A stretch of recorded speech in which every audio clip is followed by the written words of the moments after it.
응?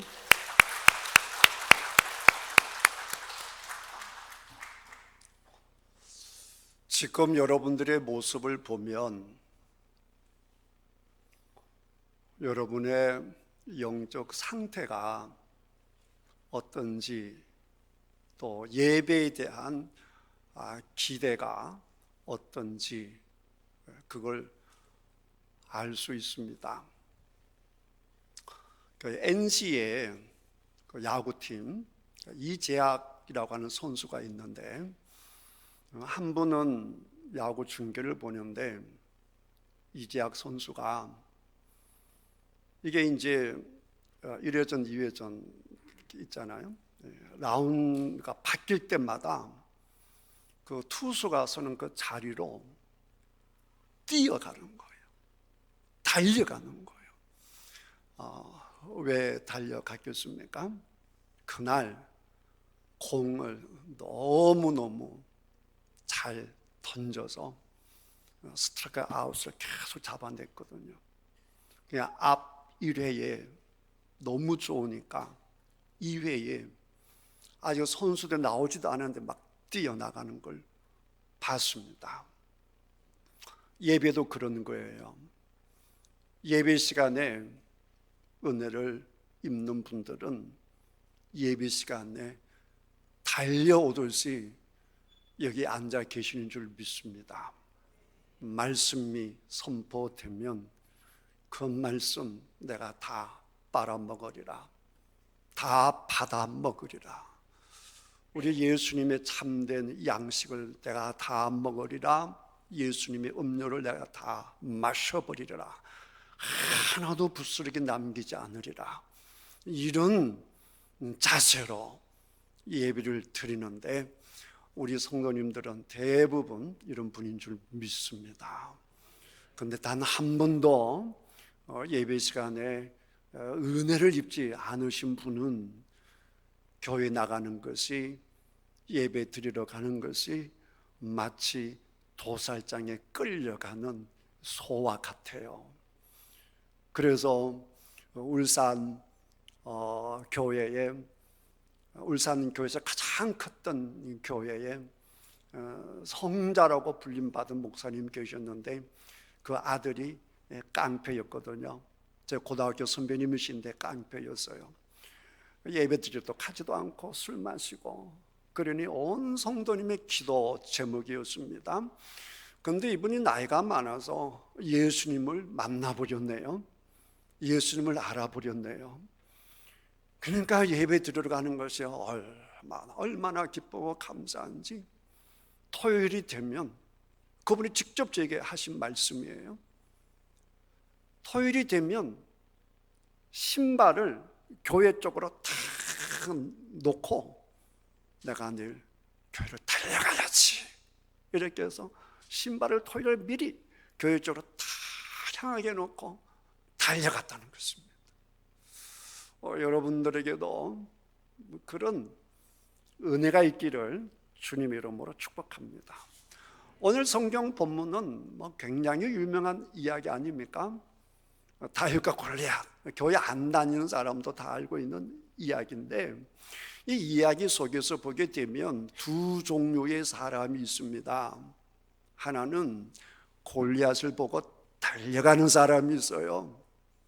또 다른 사람들은 두려워서 불안해서 숨어 고개를 팍 숙이고 있는 사람들이 있습니다. 그러면 왜 다윗은 달려갈 수 있었고 다른 사람들은 달려갈 수가 없었는가? 이 이유를 좀 우리가 알아봐야 되지 않겠습니까? 이유는 간단해요. 과거가 나를 달려가게 하기도 하고 나를 그냥 고개 푹 숙이고 두려움에 떨도록 하도록 하기도 하는 거예요. 예배도 마찬가지죠. 예배 시간에 은혜를 한 번이라도 누려보신 분들은, 특별히 요즘 은혜 가운데 계신 분들은, 우리 교회 안에 그런 분들이 계세요. 그냥 사모하고 달려온 분이 계시다고요. 이런 분들은 예배를 통해서 하나님께 주시는 말씀을 통해서 은혜를 누렸기 때문에 오늘도 하나님께서 나에게 말씀을 주실 거야 하는 사모하는 마음으로 나오지만, 예배 시간에 한 번도 은혜를 못 듣고 무슨 목사님이 설교로 저렇게 길게 빨리 끝내줬으면 좋겠어 이런 생각만 하신 분들은 기대감이 안 생기는 것이 무슨 기대가 있겠어요. 한 번도 경험을 못 해봤는데, 이 과거가 나를 이 시간 좌지우지한다라고 하는 걸 볼 수 있는 거예요. 그러니까 지금의 모습은 과거의 나의 모습입니다. 그리고 지금의 모습이 내일의 모습이 될 것입니다. 끝. 이렇게 보게 되면 그건 무슨 복음이 되겠느냐 말이에요. 분명한 사실은 과거가 지금의 나의 모습을 만드는 것인데, 놀라운 소식이 있는데 그 소식이 뭐냐? 과거가 엉터리여도, 과거가 깜깜해도 오늘 내가 주의 음성을 듣고 주님의 은혜를 누리면 나의 모습이, 나의 생각이, 나의 믿음이 바뀌어져서 내일 훨씬 더 놀라운 인생이 된다라고 하는 것입니다. 할렐루야. 자, 그러면 다윗이 골리앗을 향해 막 달려갔는데 그것이 어떻게 가능했는가라고 하는 것을 우리가 한번 생각을 해보도록 하겠습니다. 사무엘상 우리가 17장을 읽었는데 16장부터 다윗의 이야기가 나와요. 하나님께서 사울을 왕으로 세우셨는데 사울이 하나님께 불순종하심으로 하나님께서 이제 저 사울을 갈아치워야겠다 이렇게 생각을 하시고, 우리 하나님께서 사무엘에게 말씀하셨습니다. 사무엘아, 이제 사울 때문에 더 이상 아파만 하지 마라. 내가 보니까 이새의 아들 중에서 왕할 사람이 있어. 그러니 네가 베들레헴에 가서 이새의 아들 중에서 기름을 부어서 왕으로 삼도록 해라 그랬어요. 그래서 사무엘이 깜짝 놀랍니다. 하나님 그렇게 무슨 말씀을 하세요? 지금 사울 왕이 시퍼렇게 살아 계시는데 내가 이새의 아들 한 사람에게 기름을 부어서 네가 왕이야 이러면 저는 죽습니다. 반역죄로 죽습니다. 사울이 가만히 있겠어요? 하나님이 왜 그렇게 무슨 말씀을 하십니까? 이렇게 하나님께서 말씀하셨는데 너는 지혜롭게 가서 제사 드린다라고 해서 가자 지혜롭게 해라 이렇게 해서 사무엘이 드디어 베들레헴에 와서 제사를 드리는 겁니다. 근데 이제 그 문맥을 쭉 읽어보면 이새가 알았던 것 같아요. 사무엘 목사님께서, 사무엘 선지자가 오늘 우리 아들 중에 한 사람을 왕으로 세울 것 같다 그랬던 것 같아요. 문맥을 가만히 보면 그렇게 느껴져요. 그러니까 이새의 마음이 다윗의 아버지니까 얼마나 행복했겠어요. 야, 내 아들이 이스라엘의 왕이 되나 보다. 그때 사무엘은 영적 권위가 탁월하셨던 분이기 때문에 사실 사울 왕도 사무엘 앞에서는 감히 어떻게 하지 못했거든요. 온 백성이 사무엘 그러면 다 존경을 했던 시대이기 때문에 그 훌륭하신 사무엘 선지자가 오셔서 내 아들을 딱 선택하시고 기름을 부어서 왕으로 딱 이렇게 준비시켜 주면 우리 가문이요 얼마나 행복하겠어요. 그래서 아들, 야, 목욕하고 옷 갈아입고 양복 빼입고 다 준비해 이렇게 해서 아들 준비 싹 시켰습니다. 그리고 쭉 데리고 나가는데 이세에게 아들이 8명이 있는데 다 데려가고 한 명만 뺍니다. 그게 누구냐? 다윗이에요.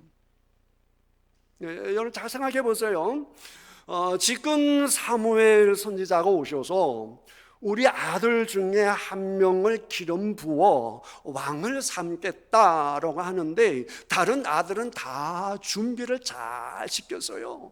명품 양복도 입히고 명품 가방도 신기고 그냥 화장도 시키고 이렇게 해서 요즘 말로 하면 그렇게 해서 잘 포장을 해서 마음의 준비를 단단히 시켜서 사무엘을 만나러 가는데 왜 다윗은 뺏을까요? 그럼 다윗은 뭐 했게요? 너는 양쳐, 양이나 치고 있어. 그랬습니다. 그 말은 아버지가 생각할 때에 또 어머니가 생각할 때에 다른 애는 몰라도 절대로 저놈은 안 돼. 그 말이죠. 많은 분들이 성경을 읽으실 때에 성군 다윗 이런 말 때문에 다윗을 굉장히 포장을 해서 보는데 성경에 나타난 다윗의 모습은 정말 성군, 거룩한 임금에 어울리지 않는 사람이에요. 오늘 성경 본문에서도 나타나고요. 다윗은 자기 살겠다고요. 동네 사람을 애기들까지 싹 죽여버렸던 사람이고요. 다른 사람들 볼 때는 내가 다 용서했다. 저 시므이 내가 다 용서했다. 이렇게 해서 큰 사람처럼 포장을 하지만 속에는 절대로 용서를 하지 않아서 죽음 직전에 유언하기를 저는 죽이라. 이렇게 유언한 사람이 다윗이에요. 그리고 여러분 아시다시피 바세바 관계 속에서도 그 남편을 비겁하게 죽인 사람이 누구냐? 다윗이에요. 그러니까 인간적으로 보면 거룩하다, 세인트 데이비드 그러는데 이 거룩한이라고 하는 단어에 어떻게 보면 가장 어울리지 않는 인물이 다윗이에요. 마태복음 시작할 때에 아브라함과 다윗의 자손 예수 그리스도의 세계라 이러는데 그러면 구약에서 제일 중요한 인물이 아브라함과 다윗이라는 거잖아요. 그런데 아브라함 하면 우리가 뭐라고 생각합니까? 아브라함은 믿음의 조상이에요. 제가 전번에 설교 시간 말씀드린 것처럼 그런데 아브라함의 생애를 보면 믿음이 없어서 실수하고 넘어지는 모습이 누구보다도 많은 사람이 아브라함이고, 그러니까 전혀 믿음이 없는 듯한, 우리보다 훨씬 더 못한 듯한 그런 아브라함을 하나님께서 기어코 믿음의 조상으로 삼으시고, 할렐루야, 전혀 거룩하지 않는 세상 사람보다 더 독하고 더 교활한 이 다윗을 하나님께서 거룩한 임금이라고 성군이라고 만드신 분이 누구시라고요? 하나님이시라는 거예요. 그러니까 우리가 성경을 읽을 때마다 아브라함이 믿음의 조상이 되었다라고 한다면 나 같은 사람도 믿음의 사람이 될 수 있겠구나. 할렐루야. 다윗 같은 인간도, 교활한 인간도, 악한 인간도 거룩한 임금이 되었다라고 한다면 나도 주님의 은혜 안에서 거룩한 성도가 될 수 있겠구나. 할렐루야 라고 할 수 있는 것이 성경 말씀이에요. 할렐루야. 그 성경의 그 복된 말씀을 여러분의 가슴으로 확 받아들이셔서 여러분 믿음의 사람, 또 거룩한 사람들이 되시기를 주님의 이름으로 축복합니다. 그러나 다윗을 보면 부모가 보더라도 절대 이 막내둥이는 대통령감이 아니야, 이 생각했다는 거 아닙니까? 여러분, 사무엘이요, 이새가 아들 7명을 딱 데리고 오는데 딱 첫눈에 반한 사람이 있습니다. 장자예요. 장자가 중요하니까 아버지가 장자부터 선을 보였지 않겠습니까? 딱 장자 엘리압이 사무엘 앞에 딱 나타나는데, 여러분 사무엘이 누굽니까? 사무엘은 기도하는 사람이에요. 사무엘은 영적인 사람이에요. 그런데 이 사무엘이 한눈에 반할 정도로 엘리압이 탁월했습니다.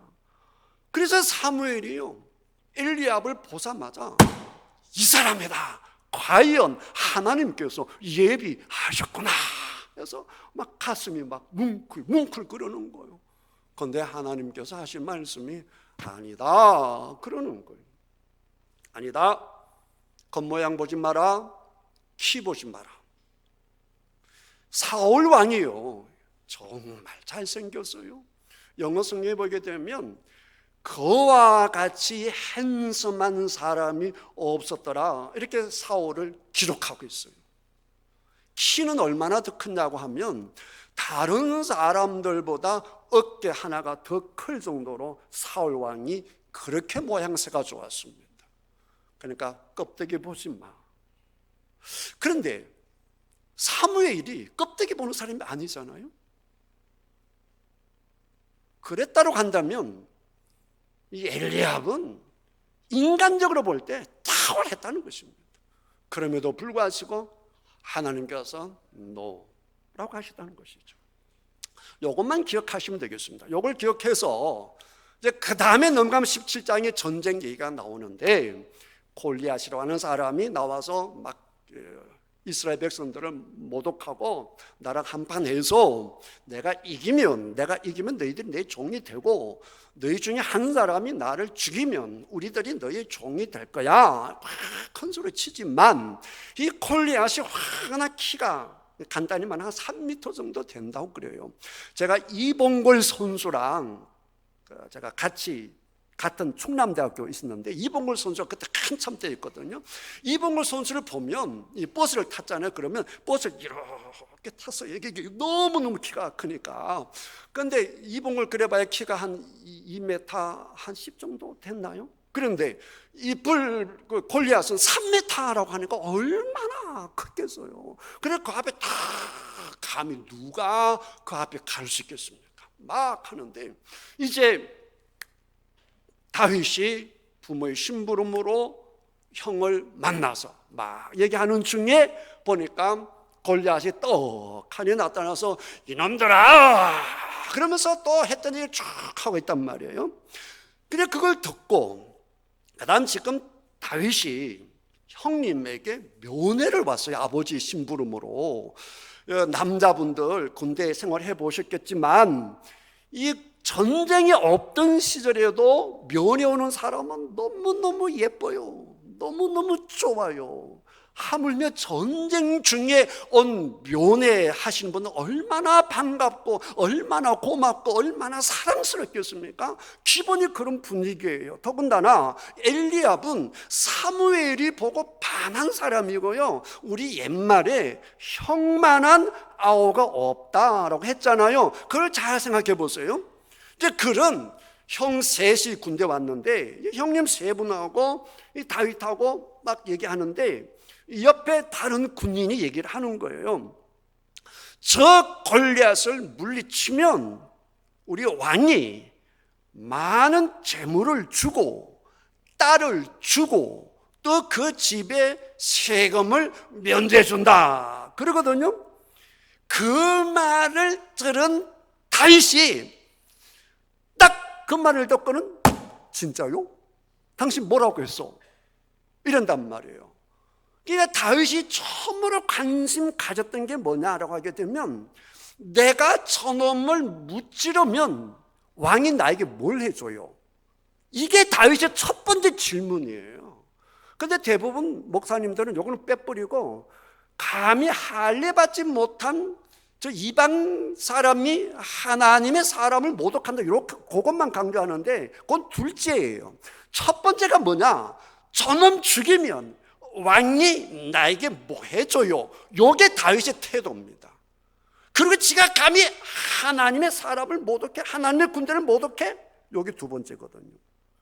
그러니까 그 큰 형이요, 면회 온 그 사랑스러운 동생인데, 만약에 평상시에 다윗의 성품이 좋아서 부모에게나 형님에게는 고분고분하고 하는 말들이 다 예쁘고 성품이 좋았으면 형님이 그랬을 거예요. 막내 오늘 왜 그래? 너 평상시답지 않아. 이랬을 거란 말이에요. 사람이 다 그렇잖아요. 근데 형님 말씀을 보면 평상시 다윗의 모습이 드러나는 거예요. 그 형이, 그 좋은 형이 뭐라고 하는가? 17장 28절이란 말이에요. 17장 28절. 큰형 엘리압이 다윗이 사람들에게 하는 말을 들은지라 그가 다윗에게 노를 바라요. 면회 온 막내에게 노를 바란다는 것은 있을 수가 없는 거예요. 그만큼 다윗이 형님에게 지금 밉보였다는 거예요. 그러니까 아버지가 그 중요한 자리에 막내를 안 데리고 온 거죠. 그러니까 앞뒤가 맞잖아요. 이 큰 형님이 막내면 어떻게 보면 아들뻘인데 그 큰 형님의 아들은 면허에 노를 바란다는 말이 안 되잖아요. 그러면서 하는 말이 네가 어찌하여 이리로 내려왔느냐? 들에 있는 양들을 누구에게 맡겼느냐? 나는 네 교만과 네 마음의 완악함을 아노니 이랬단 말이에요. 평상시 다윗이 교만하고 완악했다는 거죠. 만약에 평상시 다윗의 성품이 좋았다라고 한다면 이럴 리가 없죠. 막내 왜 그래? 그러고 말죠. 그냥 평상시 다윗의 모습이 나타나는 거예요. 자, 그러면 여러분 생각해 보세요. 요즘 많은 젊은이들이, 요즘 많은 사람들이 아버지가 나한테 상처 줬잖아. 목사님이 나에게 상처 주셨잖아요. 회사 사장님이 나한테 이상한 말을 했잖아요. 그 한마디 때문에 고개를 푹 숙이고 살아가는 인생이 너무 많아. 그런데 다윗 보세요. 아버지가 그 중요한 자리에 안 데려갈 정도면 평상시에도 이 다윗은 따돌림을 당했다고 봐야 돼요. 형들은 다 좋은 데 가는데 혼자 양을 지키고 이게 말이 됩니까? 얼마나 화나고 얼마나 속상하겠어요. 그러면 보통 사람은 뭐라고 생각하겠어요? 나 같은 인간은 설모가 없나 봐. 아버지도 나를 필요하지 않는데 누가 나를 필요하겠어? 이렇건 다 고개를 숙인다고요. 세상이 두려워. 나는 살 가치가 없어. 이런단 말이에요. 그런데 다윗은 그러지 않았어요. 그러지 않고 다윗은 뭐 했는가? 아무도 없으니까 뭐가 많겠어요? 시간이 많죠. 시간이 많으니까 그 시간에 열심히 문학 공부를 했고요. 그러니까 시편에 제일 많은 게 다윗이 아닙니까? 그게 하루아침에 나옵니까? 꾸준하게 고독한 시간에 이게 이제 문학 연습을 한 것이고, 또 그 시간에 홀로 있는 시간에 열심히 악기 연습을 다루었으니까 청와대에서 음악하는 사람 뽑는데 다윗이 뽑혀갔잖아요. 그리고 가장 중요한 거 양치기인데, 그 양을 칠 때마다 최선을 다해서 막대기로 그냥 사자가 오면 사자와 싸우고 곰이 오면 곰과 싸웠는데 얼마나 열심히 다윗이 목숨을 걸고 지켰던지. 그러니까 다윗은 악적 같은 사람이에요. 다른 사람 같으면 사자가 나타나서 새끼를 물고 가면 어휴 살았네 이럴 텐데, 다윗은 새끼를 물고 가서 막 따라가가지고 그놈을 막 치고 새끼를 구해요. 그러면 사자가 화가 나서 다윗을 덮치면 같이 막 붙었다는 거잖아요. 그러면서 다윗이 무엇을 경험했는가? 내가 하나님의 이름으로 사자와 곰을 싸울 때마다 하나님께서 나와 함께 하셨어 라고 하는 것을 다윗이 알았던 것이죠. 이런 과거가 있는 거예요. 이런 승리의 과거가 있는 거예요. 그러니까 골리앗이 앞에 나타나 있는데 이 다윗이 담대하게 얘기할 수 있는 거예요. 사울 왕에게, 다른 사람에게 담대하게 말할 수 있는 거예요.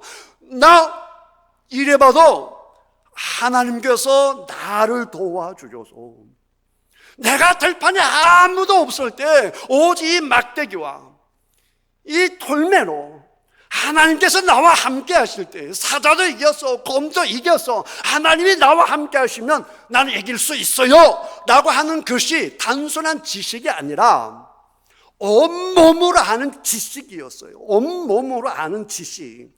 그러니까 골리앗이 앞에 있는데 여러분, 골리앗을 향해서 다윗이 추워도 힘이 없어요.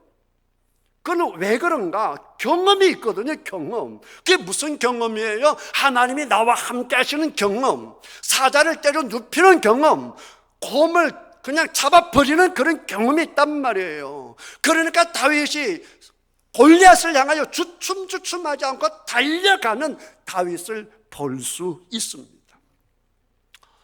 40절을 한번 보겠어요. 굉장히 중요한데 17장 40절. 손에 막대기를 가지고, 이 막대기가 뭐겠어요? 양치는 막대기죠. 평상시 내가 가지고 있는 막대기. 그 다음에 돌을 주워서, 그 다음에 목자의 주머니에다가, 그러니까 목동의 주머니, 그러니까 지팡이 주머니, 물매, 평상시 갖고 있는 거예요. 평상시 갖고 있는 것으로 하나님을 경험하면서 하나님이 나와 함께 하실 때 골리앗을 이길 수 있다 그랬잖아요. 그러니까 여러분도 마찬가지란 말이에요. 나는 이게 없어 저게 없어, 그게 중요한 게 아니라 여러분 주어진 자리에서 여러분은 가지고 있는 것으로 예수님의 이름으로 승리하게 될 줄 믿습니다. 평상시 것 가지고 특별한 게 필요 없어요. 그거는 작은 도구에 지나지 않아요. 그 도구를 사용하시는 분이 누구겠어요? 하나님이에요. 이제 어떤 자매가, 그런 자매가 많았어요. 한 형제랑 연애를 하다가 한 형제에게 바람을 맞았어. 그럼 너무너무 좋아했는데 그 남자랑 결혼하고 싶었는데 그 남자가 자기를 속이고 딴 데 가버렸어. 그러면 옛날에는 많이 그랬어요. 세상 남자 믿을 거 없어. 이러고는 다른 남자 일절 안 만나요. 얼마나 어리석어요? 딱 한 놈 만나서 그랬는데 좋은 남자가 얼마나 많은데. 여러분, 환경에 지지 않고 일어서는 여러분 되시기를 주님의 이름으로 축복합니다. 다른 사람이 여러분을 따돌림 당하면 그 시간을 가지고 하나님 앞에서 자기 자신을 더욱더 훈련시키고 양육시키고 하나님과 함께 함으로 능력의 사람들이 되시기를 주님의 이름으로 축복합니다. 한 번 당했다고 그냥 평생을 고개 들지 못하고, 골리앗 무서워, 직장 구하기 무서워, 결혼하기 힘들어, 자식 키우기 힘들어, 사업하기 힘들어, 그러지 마시고 주님이 나와 함께 하시면 나는 승리할 거야, 이렇게 당당하게 걸어가는 여러분 되시기를 주님의 이름으로 축복합니다. 그래서 작은 거라도 여러분 승리하는 경험을 맞이하는 여러분 되시기를 주님의 이름으로 축복합니다. 그러려면 기도해야죠. 기도하면서 기도 응답을 받는 것 경험이 많아지면 그 다음부터 담대해지잖아요. 근데 그거 하지 않으면 하나님이 경험할 길이 없잖아요. 여러분, 하나님의 말씀에 순종해 보세요. 하나님 말씀 들은 대로 따라가 해보세요. 그러면 놀라운 일을 경험하게 될 것입니다. 놀랍게도 곰이 쓰러져요. 놀랍게도 호랑이가 죽어버려요. 여러분의 주먹에. 하나님께서 나와 함께 하실 때 이런 일이 일어나는구나, 그걸 한번 경험하고 나면 세상에 골리앗이 두렵지 않는 거예요. 믿습니까? 여러분, 예수님을 믿는데, 하나님을 믿는데 왜 골리앗을 보고 벌벌 떨고 있느냐 말이에요. 그 당시에 사울 왕을 비롯해서 숱한 군인들이 전부 다 얘기했잖아요. 하나님은 살아계십니다. 하나님은 우리의 하나님이십니다. 하나님은 이스라엘 하나님이십니다. 입으로는 고백하지만 한 사람도 하나님이 살아계셨다고 하는 것을 경험한 사람이 없으니까 전부 다 고개를 숙이고 있죠. 지금도 그렇잖아요. 천지를 창조하신 하나님, 그렇게 기도하면서 정말 천지를 창조하신 하나님께서 지금도 창조의 역사, 회복의 역사를 일으킨다는 것을 한 번도 경험하지 못하니까 믿지 못하잖아요.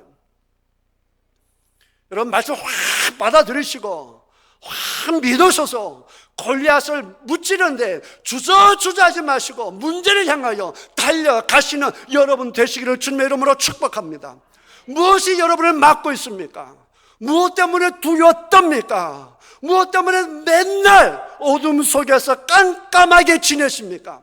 밝은 곳으로 박차고 나오는 여러분 되시기를 주님의 이름으로 축복합니다. 문제를 피하지 말고 도망가지 말고 문제를 향하여, 골리앗을 향하여 내가 만군의 주 여호와 하나님이로 너에게 나아간다, 그렇게 달려갈 수 있는 여러분들이 되셔서 오늘 그거 한번 경험하면 내일은 더 큰 골리앗도 물리칠 수 있고 머리에 더 큰 골리앗도 물리칠 수 있는 여러분이 될 줄 믿습니다. 기도하겠습니다.